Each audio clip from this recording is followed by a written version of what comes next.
నమస్కారం, మీరు చూస్తుంది TG24 టీవీ. నేను సుమలత. ముందుగా బులెటిన్లోని ముఖ్యాంశాలు.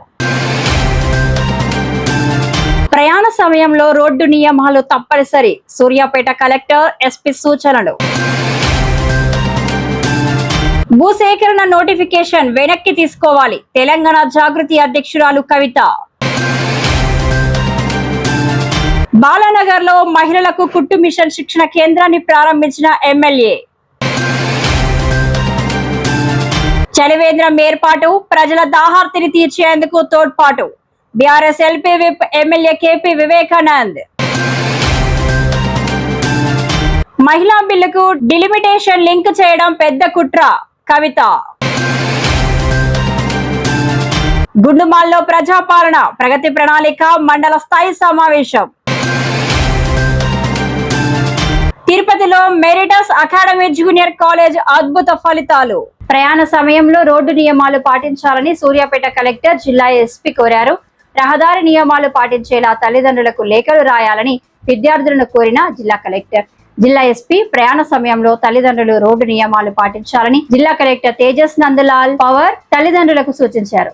ప్రజాపాలన ప్రగతి ప్రణాళిక 99 రోజుల కార్యాచరణ కార్యక్రమంలో భాగంగా సూర్యాపేట పట్టణ సూర్యాపేట ట్రాఫిక్ పోలీసుల ఆధ్వర్యంలో అరైవలైవ్ రోడ్డు భద్రత కార్యక్రమం 3వ రోజు సూర్యాపేట పట్టణంలో గల సిటీ టాలెంట్ హై స్కూల్ నందు నిర్వహించారు.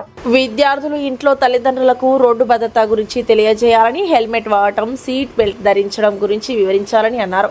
మద్యం మత్తులో వాహనాలు నడపకూడదు అనే విషయం గురించి తల్లిదండ్రులకు లేఖల ద్వారా తెలియజేయాలని సూచించారు. ప్రయాణ సమయంలో హెల్మెట్ ధరిస్తామని, సీట్ బెల్ట్ పెట్టుకుంటామని, మద్యం తాగి వాహనాలు నడపమని తల్లిదండ్రుల నుండి పిల్లలు ప్రామిస్ తీసుకోవాలని పిలుపునిచ్చారు. అనంతరం రహదారి భద్రతపై ప్రతిజ్ఞ చేయించి కరపత్రాలు అందించారు. ఈ సందర్భంగా పాఠశాలలో పనిచేస్తున్న ఉపాధ్యాయులకు, కార్యక్రమానికి హాజరైన మీడియా ప్రతినిధులకు హెల్మెట్స్ పంపిణీ చేయడం జరిగింది. ఈ కార్యక్రమం నందు DSP Prasanna Kumar, inspector Venkataiah, MRO Krishnaiah, RTO Jayaprakash Reddy, విద్యా సంస్థల యాజమాన్యం, పోలీస్, RTO అధికారులు, సిబ్బంది ఉన్నారు. ప్రజా ప్రణాళిక ప్రగతి ప్రణాళికలో భాగంగా 99 రోజుల ప్రత్యేక కార్యక్రమం. ఇందులో ఈరోజు అరైవ్ అలైవ్ ప్రోగ్రాం మనం సూర్యాపేట పట్టణ కేంద్రంలో మెగా సిటీ టాలెంట్ స్కూల్లో నిర్వహించడం జరిగింది. ఈ యొక్క స్కూల్లో విద్యార్థులు దాదాపు వందలాది మంది విద్యార్థులు హాజరు కావడం జరిగింది. ఇందులో ప్రధానంగా మనం ఈరోజు పాఠశాలకు వెళ్ళే విద్యార్థులు వాళ్ళ స్కూల్ బస్సు ఎక్కేటప్పుడు, స్కూల్ బస్సు దిగేటప్పుడు, రోడ్డు దాటేటప్పుడు, స్కూల్లోకి ఎంట్రీ అయ్యేటప్పుడు ప్రమాద బాధితులుగా ఉండొద్దు, బాధితులు కావద్దు అనేటువంటి సందర్భంలో వాళ్ళకు ఏ విధమైనటువంటి జాగ్రత్తలు తీసుకోవాలి అని చెప్పడం జరిగింది. అదేవిధంగా ప్రతి పిల్లవానికి వాళ్ళ తల్లిదండ్రులు అంటే చాలా దైవ సమానం, ప్రత్యక్ష దైవంగా ఉన్నటువంటి వాళ్ళు, అత్యంత ఇష్టమైనటువంటి వ్యక్తులు. వాళ్ళు రోడ్డు ప్రమాదాల బారిన పడకుండా ఉండాలంటే తల్లిదండ్రులకి పిల్లలు విజ్ఞప్తి చేసే ఒక ఉత్తరం ఎలా రాయాలి అనేటువంటిది ఈరోజు చెప్పడం జరిగింది. ప్రతి పిల్లోడు కూడా ఈరోజు వాళ్ళ ఇంటికి వెళ్ళిన తర్వాత వాళ్ళ తల్లికి, తండ్రికి ఉత్తరం రూపంలో విజ్ఞప్తి చేస్తారు.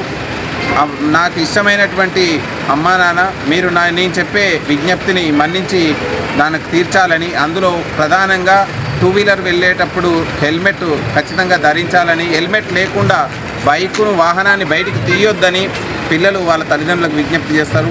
అదేవిధంగా 4 వీలర్లో వెళ్ళేటప్పుడు ఖచ్చితంగా వాళ్ళకు సీట్ బెల్ట్ ఖచ్చితంగా పెట్టుకోవాలని విజ్ఞప్తి చేస్తారు. అదేవిధంగా వాళ్ళ నుంచి ప్రమాణం తీసుకుంటారు పిల్లలు వాళ్ళ తల్లిదండ్రుల నుంచి. ఎట్టి పరిస్థితుల్లోనూ మద్యం సేవించి వాహనం నడపొద్దనేటువంటిది వాళ్ళ నుంచి ఒక ప్రమాణపూర్వకంగా తీసుకోవడం జరుగుతుంది.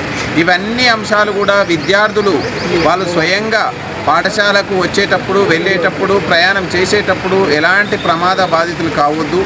అదేవిధంగా వాళ్ళకి ఇష్టమైనటువంటి వాళ్ళ కుటుంబ జీవనాధారమైనటువంటి వాళ్ళ తల్లిదండ్రులు కూడా ఎలాంటి ప్రమాద బాధితులు కావద్దు అనే ఉద్దేశంతో ఈరోజు విద్యార్థులను చైతన్యపరచడం జరిగింది. అందరూ కూడా వందలాది మంది విద్యార్థులు అవగాహన చేసుకున్నారు. ఇక్కడికి వందలాదిగా వచ్చిన తల్లిదండ్రులు కూడా అవగాహన చేసుకున్నారు. ఇది అరైవ్ అలైవ్ ప్రోగ్రాంలో ఈరోజు పాఠశాల విద్యార్థులను అవేర్నెస్ చేసే కార్యక్రమం మనకు జిల్లా వ్యాప్తంగా అన్ని పోలీస్ స్టేషన్, అన్ని మండలాల పరిధిలో జరుగుతుంది. సో ముఖ్య ఉద్దేశం రాష్ట్ర ప్రభుత్వ ముఖ్య ఉద్దేశం, రవాణా శాఖ యొక్క ముఖ్య ఉద్దేశం, అదేవిధంగా పోలీస్ డిపార్ట్మెంట్ ముఖ్య ఉద్దేశం ఏం లేదు. మనం రహదారి భద్రతా ప్రమాణాలను పాటించాలని, రోడ్డు ప్రమాదాలను తగ్గించాలని, మన విలువైనటువంటి మానవ వనరులకు ఎలాంటి ప్రమాదం జరగకుండా చూడాలనేటువంటిది ప్రధానమైనటువంటి ధ్యేయం. పరిగి ఇండస్ట్రియల్ కారిడార్ కోసం ప్రభుత్వం చేపట్టిన భూసేకరణకు వ్యతిరేకంగా చేపట్టిన ఆందోళన వికారాబాద్ ఉద్రిక్తతకు దారితీసింది. రైతుల భూములను బలవంతంగా లాక్కోవడాన్ని నిరసిస్తూ ఉదయం నుంచి ఆందోళన బాటపట్టిన తెలంగాణ జాగృతి అధ్యక్షురాలు కవితను పోలీసులు అరెస్టు చేశారు. పారిశ్రామికీకరణ పేరుతో ప్రభుత్వం రైతుల పొట్ట కొడుతుందని కవిత మండిపడ్డారు. భూసేకరణ నోటిఫికేషన్ ను తక్షణమే వెనక్కి తీసుకోవాలని డిమాండ్ చేస్తూ రైతులతో కలిసి ఆమె వికారాబాద్ ఆర్డీఓ కార్యాలయం ముందు బైఠాయించారు. ఈ సందర్భంగా ఆమె మాట్లాడుతూ, ప్రభుత్వం తన మొండి వైఖరిని వీడకపోతే ఉద్యమాన్ని మరింత ఉధృతం చేస్తామని హెచ్చరించారు. అంతకుముందు స్థానిక ఎన్టీఆర్ చౌరస్తాలో రైతులు భారీ రాస్తా రోకో నిర్వహించారు.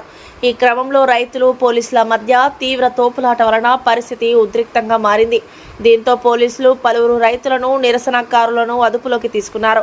ఈ ఆందోళన కార్యక్రమానికి తెలంగాణ జాగృతితో పాటు ధర్మ సమాజ్ పార్టీ ప్రతినిధులు కూడా హాజరై రైతులకు తమ సంఘీభావాన్ని ప్రకటించారు.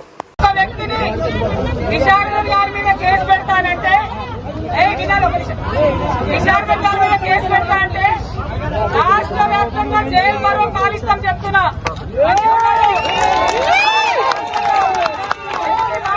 అంటే మా పని కోసం రాలే, మా సొంత పని కోసం రాలే. 30 రోజుల నుంచి ఏం చేస్తున్నది? కలెక్టర్ గారు ఏం చేస్తున్నారు? ఆర్డీఓ గారు ఏం చేస్తున్నారు? రైతు నిరాహార దీక్ష చేస్తున్నారు ఏం చేస్తున్నారు? ఒంటి ముర్రా అంటే ఏం చేస్తున్నారు? 1000 ఎకరాలు చూసుకుంటుంటే ఏం చేస్తున్నారు? ఇది ఒక్కటే అడుగుతున్నాం మేము. మమ్మల్ని బెదిరించడానికి కాదు. కేసులు పెట్టుకోండి, నో ప్రాబ్లం. కేసులు పెట్టుకోండి, నో ప్రాబ్లం. కానీ ఒక్క వ్యక్తిని సింగిల్ అవుట్ చేసి కేసు పెడితే, నిషాద్ గారిని ఒక్కరినే కేసు పెడితే రాష్ట్ర వ్యాప్తంగా జైలు బరో పాలిస్తాం చెప్తున్నాం.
అక్కడ సర్పంచ్ తీసుకొని ఆ గ్రామాల్లో సభలు పెట్టడం జరిగింది.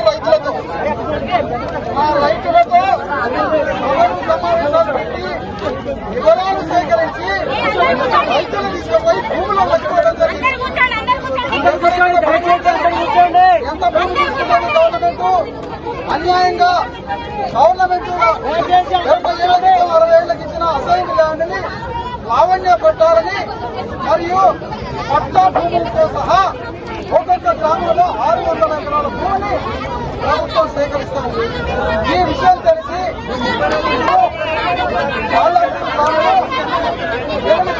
వెళ్ళడం జరిగింది. కాలాపూర్ గ్రామంలో సుమారు 1450 ఎకరాల భూమి, ఇందులో ఇండస్ట్రియల్ పార్క్ కోసం కలెక్టర్ గారు ఇచ్చిన, స్టేట్ గవర్నమెంట్ కలెక్టర్ ద్వారా ఇచ్చిన భూమి ఒక నోటిఫికేషన్ ఇచ్చింది.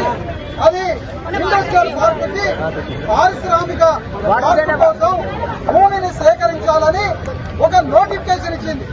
ఇందులో 428 ఎకరాలు పేద ఎస్సీ భూములకి ఎప్పుడో ఇందిరాగాంధీ టైంలో 428 ఎకరాలు ఇస్తే ఆ భూమిని కలెక్టర్ వచ్చి స్వాధీనపరుచుకోవాలని సర్వే చేస్తాము. ఆ 428 ఎకరాలతో పాటుగా 159 ఎకరాల భూమి పట్టా ల్యాండ్, అలాంటి పట్టా ల్యాండ్ కూడా సేకరించడానికి నోటిఫికేషన్ ఇచ్చింది గవర్నమెంట్. మొత్తం భూమి 428 ఎకరాలు. ఈ 428 ఎకరాలు ఒక లావణ్య పట్ట, 158 ఎకరాలు మామూలు పట్ట. ఈ మొత్తం 588 బాలానగర్ డివిజన్ పరిధిలోని రాజు కాలనీ గాంధీ బొమ్మ కమ్యూనిటీ హాల్లో మహిళలకు కుట్టు మిషన్ శిక్షణ కేంద్రాన్ని కుకట్పల్లి ఎమ్మెల్యే మాధవరం కృష్ణారావు ఆధ్వర్యంలో కార్డు సంస్థ సహకారంతో స్థానిక మాజీ కార్పొరేటర్ ఆవుల రవీందర్ రెడ్డితో కలిసి ప్రారంభించారు. ఈ సందర్భంగా ఎమ్మెల్యే మాధవరం కృష్ణారావు మాట్లాడుతూ శిక్షణ పూర్తి చేసిన మహిళలకు ప్రశంస పత్రాలతో పాటు ఉచితంగా కుట్టు మిషన్ అందజేయనున్నట్లు తెలిపారు. కార్డు సంస్థ సమాజ సేవలో చేస్తున్న కార్యక్రమాలను ఆయన ప్రజలకు వివరించారు. ఎలాంటి ప్రతిఫలం ఆశించకుండా సంస్థ టీం వర్క్ తో కూకట్పల్లి నియోజకవర్గంలో అనేక సేవా కార్యక్రమాలు చేపట్టడం అభినందనీయమన్నారు. అనంతరం చెరబండరాజు నగర్లోని ప్రభుత్వ ఉన్నత పాఠశాలలో విద్యార్థుల కోసం సైన్స్ ల్యాబ్ ను ప్రారంభించారు. ఈ కార్యక్రమంలో కార్డ్ సంస్థ వ్యవస్థాపకులు సుమన్ మల్లాది, మధులత, కార్డ్ సంస్థ సభ్యులు లక్ష్మణ్, మహిళలు, బీఆర్ఎస్ పార్టీ నాయకులు, స్థానిక ప్రజలు పాల్గొన్నారు. ప్రభుత్వ పరంగా ఎంత అభివృద్ధి చేయాలని నియోజకవర్గాన్ని అదొక పక్కన నడుస్తూనే సొంత నిధులతో అనేక కార్యక్రమాలు చేస్తున్నటువంటి వ్యక్తి మన మాధవ కృష్ణరావు. మామూలుగా అయితే ఎమ్మెల్యే గెలిచినాం, గవర్నమెంట్ ఇస్తే డెవలప్ చేస్తాం, లేకుండా లేదని శాసనసభ్యులు చాలా మంది ఉన్నారు. కానీ నిత్యం దాన్ని గెలిపించిన నియోజకవర్గ ప్రజలకు ఏదో రకంగా సేవ చేయాలి, ఏ అవసరం నప్పించాలని గొప్ప గుణం పట్టుదల వ్యక్తి కృష్ణారావు. మరి ఇంతకుముందు మంజులత గారు సుమన్ సార్ గారు చెప్పినట్టు మహిళలు ఎప్పుడైతే ఆర్థికంగా కుటుంబంలో సంపాదిస్తారో ఆ కుటుంబం మంచిగా ఆర్థికంగా నిలబడుతుంది, పిల్లలు ప్రయోజకులు అవుతారు, వారి కుటుంబం ఉంటుంది. అదే ఉద్దేశంతో మరి ఈరోజు కుట్టు మిషన్ని శిక్షణ కేంద్రం ఒకటే 40 మంది ఒక బ్యాచ్ 40 ఎన్నైనా కూడా ఆ కార్యక్రమాన్ని ఎమ్మెల్యే గారు సొంత నిధులతోటి మరి కుమార్ గారు వారి కార్డ్ సంస్థ సహకారంతో కార్యక్రమాన్ని చేస్తున్న సందర్భంలో ఇది ఒకటే కాదు, గతంలో వికలాంగులకు స్కూటీలు ఇప్పించాడు సొంత డబ్బులతో. మరి 50 లక్షల రూపాయలు పెట్టి 2 అంబులెన్స్లు వినియోగవర్గానికి ప్రమాదవశాత్తు ఎవరికైనా ప్రమాదం జరిగితే కూడా వాళ్ళకు సమయానికి రావాలి. ప్రభుత్వం ఉన్నా ఇచ్చినప్పటికీ కూడా నియోజకవర్గంలో ఉండాలన్న ఆ కుకట్పల్లి మండలానికి ఒకటి, బాలనగర్ మండలానికి ఒకటి తన సందర్శకుడు ఇచ్చిన చరిత్ర. అదేవిధంగా మనం చూసాం, మీ పిల్లలు కూడా గవర్నమెంట్ స్కూల్ చదువుకున్నప్పుడు గత 2002-2003లో కూడా ప్రతి స్కూల్ గవర్నమెంట్ చదువుకునే పిల్లలకు స్కూల్ బ్యాగ్తో పాటు బుక్స్, వాళ్ళకి సంవత్సరం జరిగిపోయిన కిట్టు కూడా సంతలతో నియోజకవర్గంలో 11,000 మందికి ఇచ్చిన చరిత్ర అన్నది. ఆ విధంగా ఈరోజు సిబిఆర్ స్కూల్ పోయినాం. ఆ సిబిఆర్ స్కూల్ చూస్తుంటే ఆ స్కూల్ చూసిన పిల్లలు నిజంగా ఇంగ్లీష్ మాట్లాడుతుంటే ఇంత ఆనందంగా ఉందంటే ఆ స్కూల్లో అట్మాస్ఫియర్ వాతావరణం చూస్తేనే చదువుకోవాలన్న ఒక తపన, చెప్పాలన్న టీచర్లు చెప్పాలన్న ఒక జ్ఞానం, విజ్ఞానం వాళ్ళకి కలుగుతా ఉన్నంత మంచి స్కూల్ నిర్వహణ చేసిన చరిత్ర సొంత నిధులతో మాధవ కృష్ణరావు గారు.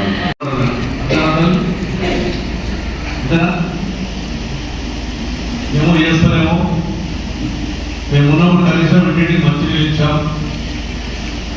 బాలనగర్కి ముందు రామచంద్ర చెప్పినట్టు ఒక బిల్డింగ్ కట్టించాం, గల్లీకి డ్రైనేజ్ వేసాం. నేను పక్కన రవీంద్ర రెడ్డి గారు చెప్తున్నా, మా సుమన్ కూడా మన కాన్ఫరెన్స్ ఎన్నో సేవలు చేశాడు. నిరుపేద రిక్షా కార్మికులకు రిక్షాలు ఇప్పించాడు, సాగర్ వాళ్ళు ఉంటే సాగర్ వాళ్ళకి సంబంధించినటువంటి వాళ్ళకి సంబంధించి ఇప్పించాడు. మేడ్చల్ జిల్లా కొత్బుల్లాపూర్ నియోజకవర్గం జీడిమెట్ల 132 డివిజన్ సుచిత్ర చౌరస్తాలో బీఆర్ఎస్ నాయకులు జలిగం రాకేష్ ఆధ్వర్యంలో నూతనంగా ఏర్పాటు చేసిన చలివేంద్ర ప్రారంభోత్సవ కార్యక్రమానికి BRS LP MLA KP Vivekanand, ACP Venkatreddy ముఖ్య అతిథులుగా హాజరై చలివేంద్రాన్ని ప్రారంభించారు. ఈ సందర్భంగా వారు మాట్లాడుతూ చలివేంద్రం ఏర్పాటు ప్రజల దాహార్తిని తీర్చేందుకు తోడ్పాటు అని, చలివేంద్రాల ద్వారా ప్రజలకు సేవ చేయడం ఆ దైవానికి సేవ చేసినట్టే అని అన్నారు. ఈ కార్యక్రమంలో బీఆర్ఎస్ పార్టీ జడిమెట్ల డివిజన్ సమన్వయ కమిటీ సభ్యులు, కుతుబ్లాపూర్ డివిజన్ నాయకులు, సిబ్బంది, పలు కాలనీ వాసులు తదితరులు పాల్గొన్నారు. ఎండల్లో మనవంతు సహకారం ఏదో ఒకటి చేయాలనే ఆలోచనతో ఒక చలివేంద్రాలు ఏర్పాటు చేద్దామని చెప్పి అనుకున్నాను, ఓపెన్ చేద్దామని చెప్పి అనుకున్నాను. వచ్చినటువంటి ఆలోచన మేరకు నాతో పాటు ఉన్నటువంటి నా మిత్ర సంఘాన్ని అందరూ కూడా చెప్పడంతో ఎస్ చాలా మంచి పని, ముందుకెళ్ళి రాకేష్ అని చెప్పి అందరు ప్రోత్సహించడంతోనే ఈ యొక్క చలివేంద్రం సుచిత్ర సర్కిల్లో ఈరోజు ఏర్పాటు చేయడం జరిగింది. ఈ సుచిత్రనే కాదు, ఇప్పుడు డే ఆఫ్టర్ టుమారో అంటే ఎల్లుండి వచ్చేసి మన శనివారం రోజున చింతల్ బస్ స్టాప్లో ఏర్పాటు చేస్తూ ఉన్నాం మరొకటి. ఇంకొకటి సోమవారం రోజు గణేష్ నగర్ బస్ స్టాప్లో, ఇంకొకటి IDPL బస్ స్టాప్లో, అట్లా అన్ని బస్ స్టాప్లను కవర్ చేస్తూ ఈ యొక్క చలివేంద్రాన్ని ఏర్పాటు చేయడం జరుగుతుంది. దీంతో పాటు మన చింతల్ మార్కెట్లో మాణిక్యనగర్ కమాన్ పక్కన ఈరోజు ఏర్పాటు చేయబోతా ఉన్నాం. ఎందుకంటే ప్రజల దాహార్తి తీర్చాలన్న ఆలోచనతో ఈ యొక్క నిర్ణయం తీసుకోవడం జరిగింది. అందరి దగ్గర మినరల్ వాటర్ బాటిల్ కొనుక్కుందామంటే చాలామంది ఆలోచిస్తారు, నా ఒక్కరి కోసం 20 రూపాయల వాటర్ అవసరమా, ఏదో కొంచెం ఇట్లా చలవేంతలో పెడితే అందరికి కూడా హెల్ప్ఫుల్ అవుతుందని చెప్పి ఈ యొక్క మంచి ఆలోచన తీసుకొని దానికి సంబంధించి మన ఎమ్మెల్యే గారికి చెప్పడంతో మంచిగా స్వాగతించారు. చాలా మంచి పని రాకేష్, ఇలాంటి పనులను చాలా బాగా చేయాలని చెప్పి ఎమ్మెల్యే గారు, అదేవిధంగా ఎమ్మెల్సీ షబ్బీపు రాజన్న గారు కూడా చాలా మంచి పని చేస్తున్నావు, కానీ ఎక్కడ కూడా ఇబ్బంది లేకుండా చూసుకో, ఒక పర్సన్ పెట్టమని చెప్పన్నారు. ఖచ్చితంగా ఆల్రెడీ అన్నింటిలో కూడా మనం పర్సన్ పెడుతున్నాం, ఇందులో కూడా పర్సన్ పెట్టడం జరిగింది. పెట్టి వదిలేయడం కాదు, దాని యొక్క పూర్తి బాధ్యత కూడా తీసుకొని ఈ యొక్క 2 నెలలు ఇది ఒక నడిపిస్తూ ఉన్నాం. చాలా మంచి మనసుతో చాలా హార్ట్ఫుల్గా ఈ యొక్క కార్యక్రమం చేయబోతున్నాం కాబట్టి చాలా మంచి అపూర్వమైనటువంటి స్పందన వచ్చింది. మహిళా రిజర్వేషన్ బిల్లుకు డిలిమిటేషన్ ను లింక్ చేయడం పెద్ద కుట్ర అని తెలంగాణ జాగృతి అధ్యక్షురాలు కల్వకుంట్ల కవిత ఆరోపించారు. మహిళల భుజాలపై తుపాకీ పెట్టి డిలిమిటేషన్ బిల్లును అమలు చేయాలనే ప్రయత్నం జరుగుతుందని ఆమె తీవ్రంగా విమర్శించారు. తెలంగాణకు రాజకీయ ప్రాధాన్యం తగ్గించేలా ఎలాంటి నిర్ణయాలు తీసుకున్నా ఊరుకునేది లేదని స్పష్టం చేశారు. ఇవాళ మన మహిళలందరికీ అత్యంత ముఖ్యమైన రోజు. మహిళా రిజర్వేషన్ బిల్లు మీద పార్లమెంట్లో చర్చ జరుగుతుంది. అదేవిధంగా పార్లమెంటు నియోజకవర్గాల పెంపు విషయంలో కూడా ఈరోజు చర్చ జరగబోతా ఉంది. ఇక్కడ ఏదైతే యూనియన్ గవర్నమెంట్ ఉందో వాళ్ళది చాలా దారుణమైన కుట్ర ఉన్నది. మహిళలకు సంబంధించి 33% రిజర్వేషన్ ఆల్రెడీ పెంచినప్పటికీ దాన్ని ఇప్పుడు పార్లమెంటు నియోజకవర్గాల పెంపు డీలిమిటేషన్తో లింక్ చేయడం జరుగుతూ ఉంది. వాస్తవానికి 2 కూడా సపరేట్ అంశాలు. వాటిని రెండింటినీ కలిపి మహిళల భుజం మీద తుపాకీ పెట్టి ఈ డీలిమిటేషన్ అనేటటువంటి అంశాన్ని కాల్చాలనే ప్రయత్నం కేంద్ర ప్రభుత్వం చేస్తుంది. అయితే కేంద్రం ఇప్పుడు ఏం చెప్తుందంటే అన్ని రాష్ట్రాల్లో కూడా 50% బ్లాంకెట్గా పెంచుతాము, దానివల్ల మీకు నష్టం జరగదని చెప్తుంది. చూడ్డానికి ఉపరితలం మీద మాత్రం కరెక్ట్ అనిపిస్తుంది ఆర్గ్యుమెంట్, కానీ రేపు పొద్దున తెలంగాణలో పెరిగిన సీట్లతోని బీహార్లోనో ఉత్తరప్రదేశ్లోనో రాజస్థాన్లో పెరిగిన సీట్లతో కంపేర్ చేసుకున్నప్పుడు మన పాత్ర అనేటటువంటిది రాజకీయంగా చాలా తగ్గుతుంది పార్లమెంట్లో. సో మేము యూనియన్ గవర్నమెంట్ని తెలంగాణ జాగృతి నుండి డిమాండ్ చేసేది ఒకటే, ఇప్పుడు 3.13% ఉంది మా తెలంగాణ రిప్రజెంటేషన్ పార్లమెంట్లో. మీరు ఏ రకమైనటువంటి మెథడాలజీ తీసుకొచ్చి కొత్త డీలిమిటేషన్ చేసినా కూడా ఆ 3.13% రిప్రజెంటేషన్ తెలంగాణ తగ్గకుండా ఉంటేనే మాకు ఆమోదయోగ్యం అవుతుంది. లేదంటే మాత్రం తెలంగాణ ప్రజలు రోడ్ల మీదకి వచ్చి మరో తెలంగాణ ఉద్యమం చేయాల్సి వస్తుంది. ఎందుకంటే ఇప్పటికే కేంద్రం నుంచి మాకు రావాల్సిన ఏ నిధులు కూడా రావడం లేదు, ఏ ప్రత్యేక ప్రాజెక్టులు రావడం లేదు, ఏ నీటి ప్రాజెక్టులకు ప్రత్యేక హోదా రావడం లేదు. కాబట్టి పార్లమెంట్లో మన పాత్ర ఉండడం చాలా ముఖ్యం. 3.13% కన్నా మన సీట్లు తగ్గితే ఈ మాత్రం కూడా మనకు రోల్ ఉండదు. ఇంకొక విషయం, కేంద్ర ప్రభుత్వం దుర్మార్గంగా మహిళా బిల్లును డీలిమిటేషన్కి లింక్ చేస్తుంది. కానీ మహిళా బిల్లు డీలిమిటేషన్ కాదు, మహిళా బిల్లు బీసీ బిల్లును లింక్ చేయాలి. మహిళా కోటాలో బీసీ ఆడబిడ్డలకు కోటా ఉండే విధంగా కేంద్ర ప్రభుత్వం ప్రయత్నం చేయాలని చెప్పి నేను డిమాండ్ చేస్తా ఉన్నాను. Thank you. జై తెలంగాణ, జై భారత్. నారాయణపేట జిల్లా గుండుమాల్ మండల కేంద్రంలోని రైతు వేదికలో ఈ రోజు ప్రజాపాలన ప్రగతి ప్రణాళికలో భాగంగా మండల స్థాయి సమావేశం నిర్వహించారు. ఈ సమావేశానికి ఎంపీడీఓ అధ్యక్షత వహించగా స్పెషల్ ఆఫీసర్ అతిక్ నుండి పాల్గొన్నారు. మండలంలోని అన్ని గ్రామాల సర్పంచ్లు అలాగే వివిధ శాఖలకు చెందిన అధికారులు పెద్ద ఎత్తున హాజరయ్యారు. ఈ సమావేశంలో భాగంగా ప్రతి శాఖ అధికారి తమ తమ విభాగాలకు సంబంధించిన పురోగతి నివేదికలను క్లుప్తంగా వివరించారు. ప్రభుత్వం చేపడుతున్న అభివృద్ధి కార్యక్రమాలు, సంక్షేమ పథకాల అమలు గురించి వివరణ ఇచ్చారు. అదే సమయంలో ప్రజల నుండి వచ్చిన ప్రశ్నలు, సందేహాలకు అధికారులు సమగ్రంగా సమాధానాలు అందించారు. ప్రజాపాలన ప్రగతి ప్రణాళిక కార్యక్రమం ద్వారా గ్రామ స్థాయిలో సమస్యల పరిష్కారం, అభివృద్ధి పనుల వేగవంతం చేయడం లక్ష్యంగా ప్రభుత్వం కృషి చేస్తున్నట్లు అధికారులు తెలిపారు.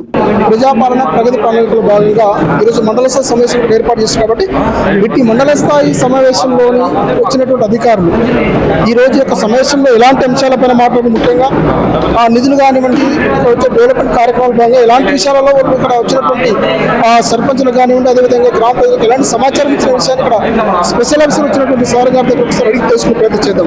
సార్ నమస్తే. సార్ చెప్పండి, ఈ రోజు వాస్తవం చెప్పాలంటే ప్రజాపాలన ప్రగతి పనుల భాగంగా మండల స్థాయి సమావేశం కూడా చేశారు. ఈ సమావేశంలో ఎలాంటి అంశాలపైన ప్రధానంగా మాట్లాడాల్సిన అవసరం వచ్చింది? ముఖ్యంగా ఇక్కడ నిధులు ఇంతవరకు మా మంజూరు నిధులు కానివ్వండి, అదేవిధంగా ఇతర జరిగిన ప్రణాళిక డెవలప్మెంట్లో భాగంగా ఎంతవరకు సక్సెస్ అయినది? ప్రధాన అంశాలు దీంట్లో రైతు భరోసా కానీ, రైతు బీమా కానీ, పంట మార్పిడి కానీ, తర్వాత నీటి విషయం కానీ, రోడ్స్ విషయం కానీ, ప్రతి ఒక్క అంశం పైన నడిచే పథకాల మీద ఏమేం జరుగుతున్నాయి, రేషన్ కార్డ్స్ ఎంతమందికి వచ్చింది, కళ్యాణ లక్ష్మి షాదీ ముబారక్ ఎంతమందికి వచ్చింది, వివరంగా క్లుప్తంగా మా అధికారులు, మండల స్థాయి అధికారులు అంతా వివరించున్నారు. ఈ కార్యక్రమం బాగానే జరుగుతుంది. ప్రజల నుంచి కూడా మంచి రెస్పాన్స్ ఉంది. అయితే కొన్ని పథకాల్లో కవర్ కాలేని వాళ్ళు కూడా ఈ పథకాలని సద్వినియోగం చేస్తూ వాళ్ళు కూడా దరఖాస్తు చేసుకుంటే వాళ్ళకు కూడా పథకాలు అందే విధంగా చూస్తామని మేము ముఖ్యంగా రకరకాల అభివృద్ధి పనుల్లో భాగంగా రకరకాల సమస్యలు ఉన్నట్టుగా ప్రజలకు ఆలోచన దృష్టి తీసుకొస్తున్నారు. ముఖ్యంగా ఈ సీసీ రోడ్లు కానివ్వండి, అదేవిధంగా వాటర్ కానివ్వండి, అదేవిధంగా డెవలప్మెంట్ స్ట్రక్చర్ చాలా పనులు పెండింగ్ అని చెప్పేసి చాలా మంది ప్రజలు చెప్తున్నారు. మరి దీని విషయంలో మీరు ఎలాంటి సమాచారం అంటున్నారు? ఈ ఉంటే కొంచెము ఉండొచ్చు, పూర్తిగా లేదు అనేది చెప్పడానికి రాదు. కొన్ని టెక్నికల్ అంశాల వలన కొంత రోడ్స్ విషయంలో పెండింగ్ ఉండొచ్చు. పై అధికారి దృష్టికి తీసుకుపోయి అది ఇంప్లిమెంట్ అయ్యేటట్టు చూస్తాం. పనులు సంపూర్ణంగా కాకుండా ముందు బిల్లులు ఎలా తీసుకుంటుంటే కాంట్రాక్ట్ కోసం పనులు కరెక్ట్ చేయకముందే బిల్లులు డ్రా చేసుకున్నట్టు సమాచారం ఉంది. మరి దీని విషయం మీరు ఏమంటారు? మరి అట్లాంటి మా దృష్టికి అయితే రాలేదు ఇప్పటి వరకు. మన గుండుమల్ మండలంలో మా దృష్టికి రాలేదు. వచ్చినతో ఎంక్వైరీ జరిపి అట్లాంటి వాళ్ళపైన చట్టరీత్యా చర్య తీసుకుంటాం. థ్యాంక్ యూ అండి. సార్ నమస్తే. ప్రజాపాలన ప్రగతి ప్రణాళికల భాగంగా ఈరోజు మండల స్థాయి సమావేశం ఏర్పాటు చేసుకున్నారు. ముఖ్యంగా ఈ సమావేశంలోని రెవెన్యూ డిపార్ట్మెంట్ సంబంధించినటువంటి అంశాల పైన కీలకంగా మీరు ఎలాంటి విషయాలు ఇక్కడ షేర్ చేసుకున్నారు? ముఖ్యంగా ఈ ప్రభుత్వం ఏర్పడిన తర్వాత మనకి ఏవైతే ఎన్ని కళ్యాణ లక్ష్మి వచ్చినాయి, షాదీ ముబారక్ ఎన్ని వచ్చినాయి, ఆ విషయాలు షేర్ చేయడం జరిగింది. దాంతోపాటు రేషన్ కార్డులు ఎన్ని ఇచ్చినాము, ఎంతమంది బెనిఫిషరీస్, ఎన్ని కిలోల రైస్తో పాటు ఎన్ని క్వింటాల రైస్ ఇచ్చామని చెప్పడము. అలాగే ఈ కళ్యాణ లక్ష్మి షాదీ ముబారక్ సంబంధించి ఎంతమందికి ఎన్ని ఇచ్చాము, ఎన్ని కోట్ల రూపాయల చెక్కుల ద్వారా ఇచ్చామన్నది కూడా చెప్పడం జరిగింది. దాంతోపాటు మన దగ్గర ఎన్ఎఫ్బిఎస్ ప్రభుత్వ స్కీమ్లకు సంబంధించి ఎన్ఎఫ్బిఎస్, ఆపద్ బాంధు, అలాగే అలాంటి స్కీమ్ల గురించి చర్చించడం జరిగింది. ముఖ్యంగా ఈ మండల హెడ్ క్వార్టర్లోని ఇసుక విషయంలో చాలా మటుకు చాలా కాంప్లైంట్స్ వస్తున్నాయి. ముఖ్యంగా రాత్రి సమయంలో చాలా ఓవర్ స్పీడ్తో ఇసుక పనులు నడుస్తున్నట్టుగా సమాచారం. అది మీ దృష్టికి వచ్చిందా? ఒకవేళ వస్తే మీరు ఎలాంటి యాక్షన్ తీసుకోవాలనుకుంటున్నారు? ముఖ్యంగా మన మండల ఆఫీసులకు సంబంధించి ఇసుకకు సంబంధించిన కంప్లైంట్ అయితే కామన్గా ఉన్నాయి. కాకపోతే మన దగ్గర రీచెస్ లేవు. రీచెస్ కూడా మన దగ్గర అట్లాంటివి ఏం లేవు. అలాంటివి ఏమన్నా కేసులు బుక్ చేస్తున్నాం మనము, పోలీసు వాళ్ళు, అది పంచాయత్ సెక్రటరీ వాళ్ళతో. ఈ రీసెంట్గా కలెక్టర్ గారు ఒక కన్వీనెన్స్ మీటింగ్ పెట్టారు. అందరికీ కూడా ఇన్స్ట్రక్షన్స్ ఇవ్వడం జరిగింది.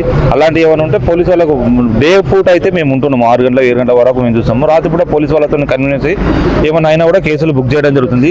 ఇంతకుముందు మనం కేసులు బుక్ చేస్తే 5,000 రూపాయలు 10,000 రూపాయలు చాలా చేసి వదిలిపెట్టేది. ఇప్పుడు కలెక్టర్ గారు ఏం చెప్పారంటే మీరు ఏ కేసు కూడా ఏ వెహికల్ కూడా ఇవ్వదు, మాకే రాయండి, మేమే చెప్తామన్నారు. అట్లా కూడా ఇప్పుడు వెహికల్ కూడా ఏది సీజ్ చేస్తే వీలు పెట్టాను కూడా లేదు. మేజర్గా అక్రమ ఇసుక రవాణా చేయొద్దని చెప్పేసి అనే ఉద్దేశంతో అధికారికంగా మీరు ఏమైనా ట్రాక్టర్ ఓనర్లు కానీ లోకల్ ఏమైనా అనౌన్స్ చేసే ప్రయత్నం చేశారా? మనం పేపర్ ద్వారా కానీ అధికారికంగా కలెక్టర్ ద్వారానే, డిఎస్పీ ద్వారానే, కన్వీనియన్స్ మీటింగ్ల ద్వారానే, మనకు పత్రికా విలేకరుల ద్వారా దీని ద్వారా తెలిపడం జరిగింది. Okay sir. ఇప్పుడు వాస్తవంగా ఇంత మీరు ప్రికాషన్ తీసుకునేట్లు ఇసుక అనేది ఆగడం లేదు. మరి దీని విషయంలో ఫైనల్గా మీరు ఎలాంటి యాక్షన్ తీసుకోవాలనుకుంటున్నారు? ముఖ్యంగా ఇసుక విషయంలో మీరు దృష్టి వస్తే ఏం చేయాలనుకుంటున్నారు? ఇసుక విషయంలో మా దృష్టి మేము సీజ్ చేయడమేనండి, వెహికల్ సీజ్ చేయడమే. ఇంటర్మీడియట్ పబ్లిక్ పరీక్షల్లో తిరుపతిలోని మెరిటస్ అకాడమీ జూనియర్ కాలేజ్ అద్భుత ఫలితాలు సాధించింది. మొత్తం 97.5% ఉత్తీర్ణత నమోదు చేసి మరోసారి తన ప్రతిష్టను నిలబెట్టుకుంది. కళాశాల డైరెక్టర్ టిఎన్ మోహన్ రెడ్డి మాట్లాడుతూ విద్యార్థుల కృషి, అధ్యాపకుల అంకితభావం, ప్రణాళికబద్ధమైన బోధన ఈ విజయానికి కారణమన్నారు. జూనియర్ కాలేజ్ తిరుపతి ఈరోజు వచ్చిన జూనియర్ అండ్ సీనియర్ ఇంటర్మీడియట్ రిజల్ట్లో స్టేట్లో సెకండ్ మార్క్ సాధించాం మేము. ఈ మార్క్స్ సాధించడానికి కారణమైనటువంటి మా మేనేజ్మెంట్ బృందానికి, అధ్యాపక బృందానికి అందరికీ శుభాకాంక్షలు తెలుపుకుంటున్నాం. అదేవిధంగా మా కాలేజ్ టోటల్ స్ట్రెంత్ 368. 368లో 98% pass percentage first year MPC. బైపీసీలో first year BiPC 100% pass percentage ఉంది. అదేవిధంగా senior MPC and BiPC top score 990, 989 BiPC, 990 BiPC, 989 senior MPC top score ఉంది. తిరుపతిలో ఇది సెకండ్ మార్క్. అదేవిధంగా టోటల్ స్ట్రెంత్ తీసుకుంటే junior and senior pass percentage 97.5% total pass percentage ఉంది. మా స్టూడెంట్స్ కానీ మా ఫ్యాకల్టీ కానీ చాలా డెడికేటెడ్గా వర్క్ చేశారు. ఇదే విధంగా నెక్స్ట్ రాబోయే సంవత్సరాలలో 100కు 100% ఐపీఈ ఇంటర్మీడియట్ పబ్లిక్ ఎగ్జామినేషన్లో 100కు 100% రిజల్ట్ సాధిస్తాం. అదేవిధంగా మెయిన్స్లోనూ ఐఐటి వెబ్సైట్లోనూ సాధ్యమైనంత వరకు మోర్ దాన్ 50% ఉన్న స్ట్రెంత్లో మోర్ దాన్ 50% వరకు ర్యాంకులు సాధించాలనే ఉద్దేశంతో ప్రోగ్రామ్ని డిజైన్ చేశాం. మా మేనేజ్మెంట్ బృందానికి, మా అధ్యాపక బృందానికి, కష్టపడి చదివిన మా స్టూడెంట్స్కి శుభాకాంక్షలు. Thank you. మరిన్ని తాజా అప్డేట్స్ కోసం TG24 టీవీని చూస్తూనే ఉండండి.